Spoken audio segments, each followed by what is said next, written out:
Assalamualaikum warahmatullahi wabarakatuh. My name is Amani Najwa Binti Ahmidi and I'm from class 3 Razzi.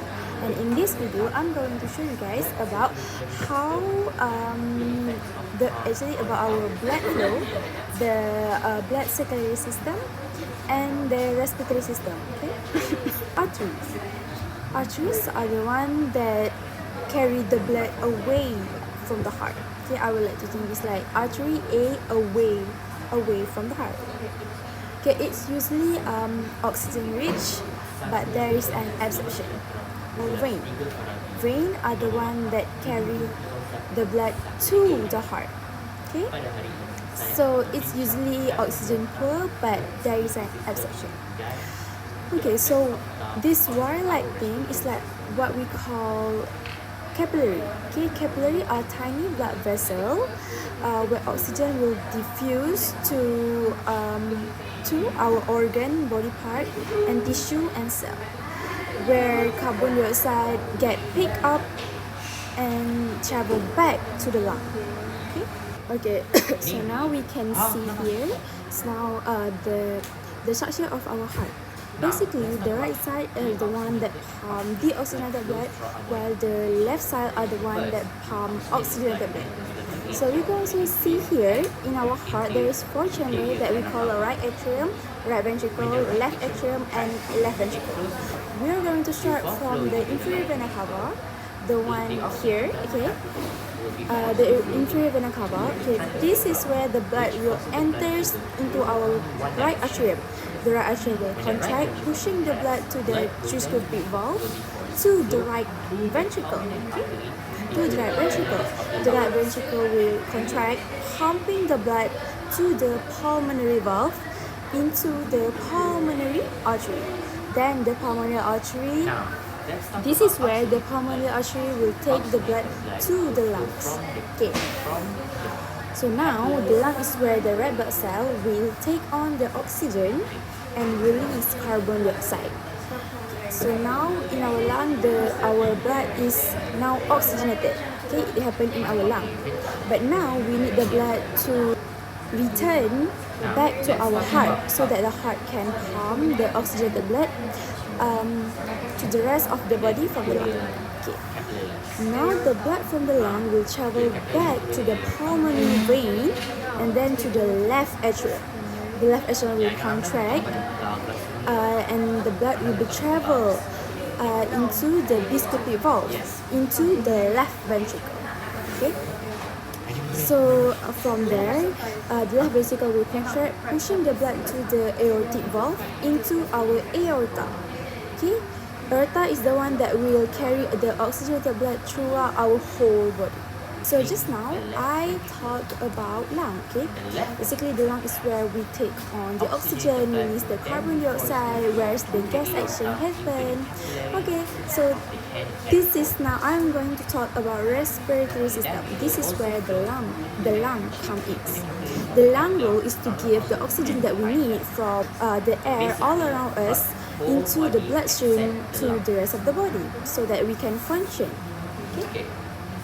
When we breathe, air first will pass through our mouth or our nose then to our trachea. Okay, to our trachea.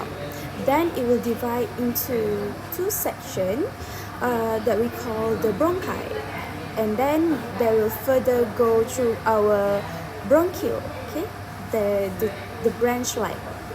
Okay, so now let's look at this one single side of alveoli called the alveolus.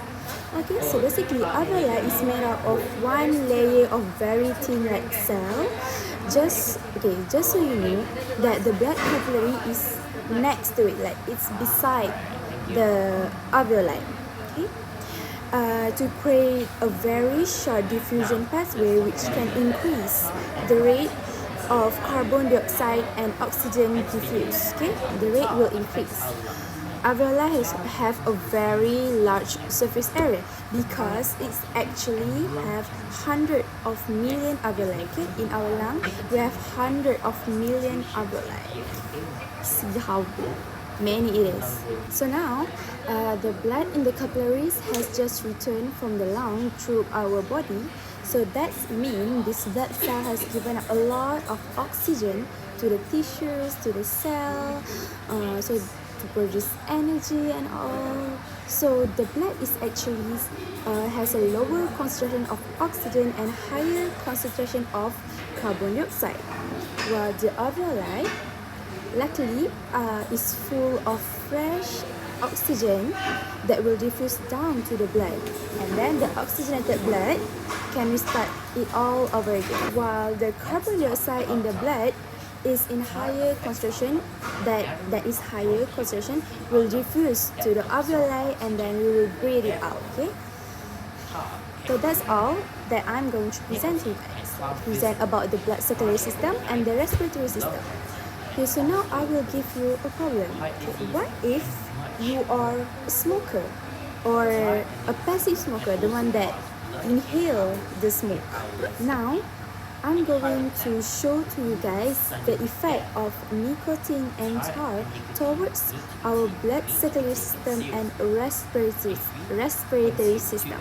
Actually, the nicotine are the one that will mainly affect our heart and bloodstream, while tar typically affect our respiratory system, the lung. Okay, so now we are going to start from tar. Okay, actually at our bronchi there is actually cilia, a hair-like structure that are moving mucus. Okay, moving mucus back up to our trachea, so that the cilia is actually moving any pathogen trapped in our mucus.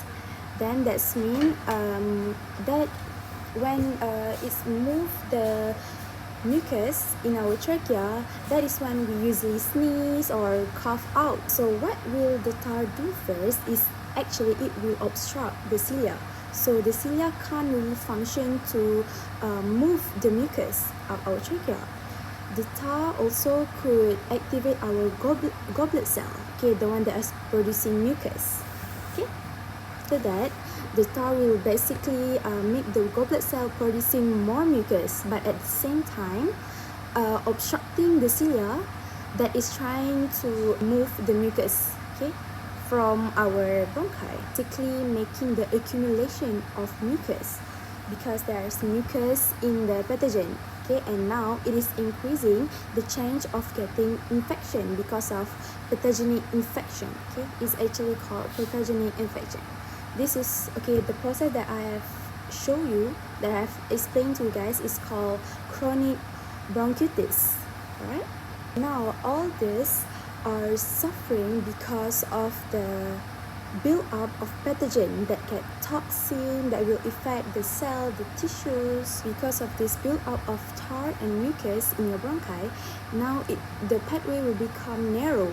Again, the space of the lumen will become limited, then making the process of gas exchange less efficient. Okay, so now moving up to the effect of nicotine, the first thing it will do is that it will damage the artery wall. Next step, okay, you could get deposition of cholesterol in the artery wall. The nicotine will also attract phagocyte. After that, it will develop into foam cell, then into arterioma plaque. Arterioma will grow into the lumen, and it will continue causing the smooth muscle and thickening of the artery wall, making the reduce of blood flow. All these are called atherosclerosis. The blood is not flowing smoothly. This will increase the chance of blood clot that will affect supply of oxygen and cardiac tissue and your heart. Okay, so now that the heart cannot function normally, all the part of the body will eventually suffer because of the lack of oxygen supply from the heart. Now, once the nicotine get into the bloodstream, the nicotine will continue to the nervous system. So what it will do to the nervous system? So it will activate the nervous system into releasing the adrenaline. That adrenaline making the rise of blood pressure and heart rate, making the bloodstream stiffer and narrower. All this can lead into heart attack, stroke, and disease. Alright, so that's all from me. Thank you for listening to my explanation. Okay, I hope to see you again. Bye.